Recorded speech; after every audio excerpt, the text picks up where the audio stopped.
Darren Moore calls for Raheem Sterling racist incident to provoke national response. Darren Moore has questioned how much football has moved on in its tolerance of racism in the last 40 years, saying the same things that went on then are going on now.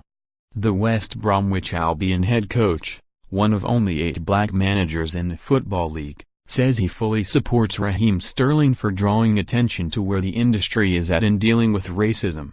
The Manchester City forward was allegedly the target of racial abuse by a Chelsea supporter last weekend, and accused newspapers of fueling racism with their portrayal of young black footballers. What Raheem said has been spot on in terms of the situation between young black players and how they are portrayed, Moore told Sky Sports News. It's wrong for us to be stereotyped or portrayed in a certain way because we love the game and play the game like everybody else. The incident clearly portrayed the ugly side of the game. Moore watched the 1978 play performed by school children at Sandwell Academy, based near the Hawthorns, on Wednesday night. The production depicts the experiences of 3 black former West Brom players, Cyril Regis, Brendan Batson and Laurie Cunningham. The same things that went on then are going on now, we're talking 40 years on, said Moore.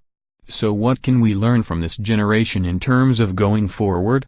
Moore said it is shameful that racism remains an issue in football and insisted this has to stop. The 44-year-old added, "My message is, now that it has been highlighted, how are we as a nation, everybody, going to move forward and take huge strides in stamping this thing out once and for all?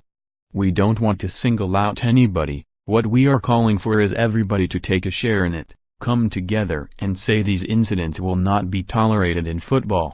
They're not tolerated in tennis, rugby, it seems to be tolerated at football. Football clubs, the media, governing bodies can do more, it's a shared responsibility." Moore says he has not heard any racist abuse while he has been head coach at West Brom, but admitted he possibly feels more pressure to succeed because of a lack of black managers. "In the role your representation of so many is greater," he said. A statue of Regis, Batson and Cunningham is due to be unveiled in West Bromwich in March next year, with organizers saying it honors the trio who opened the gates for black players. Regis, who scored 112 goals in 297 appearances for the Baggies, died in January this year. "There's many generations of black players that have suffered abuse, they've tried to go about their game in the right way," said Moore. "Cyril would not want that today. The things he suffered in his generation, he'd have hoped they moved on to a significant level. Predict 6 correct scores for your chance to win £250,000.